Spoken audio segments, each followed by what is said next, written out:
And DJ Quicker's in the motherfucking house. Say what? What up, Rome? What up, family? Man, in here having fun in the morning. Hey, man, we had the best morning crew ever. Nowadays, you get like a little kid who wants to rap, and he's like, "Mom, I need this and that." And I'm rapping about my music and stuff. But back then, it was like I probably felt like if they knew, I'd be in trouble. So okay, I was a secret rapper.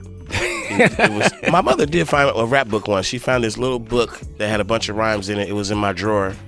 And she didn't talk to me about it. She didn't say anything. She put a note in the book, a really long note, and it was it guilt tripped me to death. But it didn't really work. But she was pissed, man. She was really pissed, But later on, when she got those Mercedes and those houses, she didn't complain. She's like, "Oh, I get it now, baby. I get it now." A lot of artists like to say that we're the culture and we're for the culture, but we don't own the culture, right? So if you're gonna be talking about you for the culture, then you're gonna have to own a piece of the culture. Okay. Right? And let's just start with something small. On the day, unfortunately, when we lost Notorious B.I.G., did he contact you that day of that event that night, or did you talk to him days prior? I think I talked to him earlier that morning, and then like the night before. He said some really meaningful things to me, and I will reveal that when I do my own movie. How did this album come together? About 4 or 5 weeks ago, me and D were in the studio, and it was just like we was just off that 1942, right? And it was like, hey, let's do another one. And so he's like, "You got some beats, man? Let's get him on the phone." Got him on FaceTime. "What's up, man? Fuck you. What's going on?" I've been knowing how the music industry is and how the world is. The people don't care. They care about what happened last. And then you're only as good as what happened last. They don't care about what happened 10 times past that. You could say it, and you celebrate it more than they do. And I've seen people do that. You know what I mean? I've seen a lot of my idols not really get the respect that they supposed to get. And I'm like, I'm not going down that road. And me and Nate Dogg ran and hopped in the limo. We didn't even get out of the little taxiway. Police was banging on the window with guns, all that. We went to jail. Snoop Dogg bailed us out. Well, he bailed me out. I think Nate Dogg had some warrants or something. He had to go clear or whatever. But we got out at about 3 in the morning and went to the homie house, the homie who we always mention on records. He don't sell weed no more, so I can say his name. Lil Blue. What up, Lil Blue? But we never talked about you engineer All Eyes on Me. Yes, sir. Yes, sir. What was those moments like? What was those sessions like? When Dr. Dre was like, "Quick, you on board?" Dre, when Dr. Dre gets chewing his gum and flexing his muscles. We call him Stretch Armstrong because he's so big now. When he gets to flexing his muscles, I was like, "I ain't gonna let you down, Dre. Let me have it. Let me go in there and get it." So I just went in there.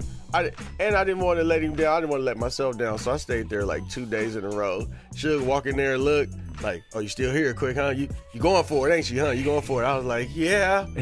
I'm all delirious. It's like 48 hours, no sleep. I'm barely standing. Plus my second hand said, "All right, turn it up some more. Turn that one down. Turn it up." Just you gotta, hey, engineer it is. You turn some things up and some things down. Man. That's all it is. Unsigned Hype ruled my life in high school. In the Source, I would literally buy the Source at like Krauser's and 7-Eleven, go to Unsigned Hype, read it, and then give the Source to my other buddies because that's all I cared about. I didn't care about the mics. It was crazy. First of all, it was early days. It was Beastie Boys and Fat Boys. Like going real old school. I'm a closet Fat Boys fan. Yeah, Fat Boys. I mean, Beastie Boys, that's obvious. Everyone loves the Beastie Boys. Yeah, but nobody brings up Fat Boys that often. Where did that marketing come from? Like the Who is Mike Jones, the phone number? Because till this day, I was like, I got Mike Jones coming in. And then what does everybody say? Who? I mean, honestly, a part of it came from just rejection.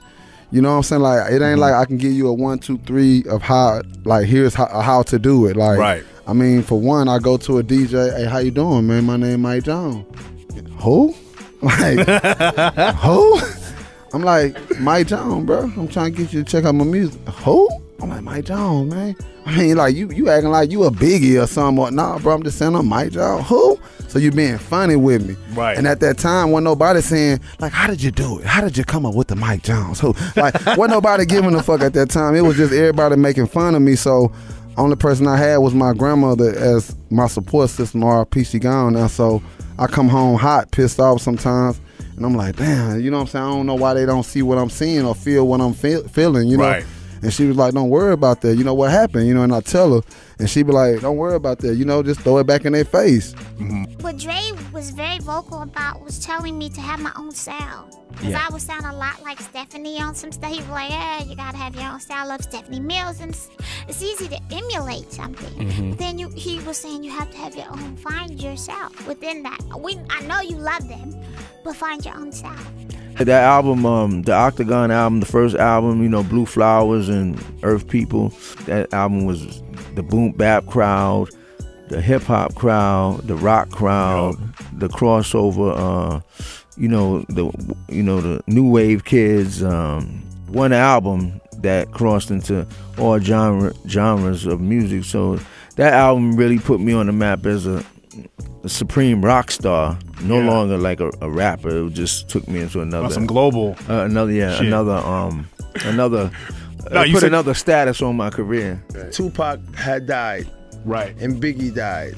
So we figured that since the Eazy-E breakup was so hard, that us getting back together would be something special, and it did work for the moment. Right. So ever since '97, it's been just doing shows. We're just doing what we do. My first tour with Beastie Boys was 1992, Check Your Head tour, and Cypress was opening up, and that's how I initially got introduced to them. And meeting Sen Dog first, and I wound up hanging out on their bus a little bit more than Beastie Boys because there was more action going on over there. You think? You think? And we just developed a friendship, and never really thinking that where it would go, but they invited me to do Soul Assassins Tour 1993, House of Pain, Funk Dubious, Cypress Hill, Hooligans, and the rest is history. Yeah, it really is. It really is.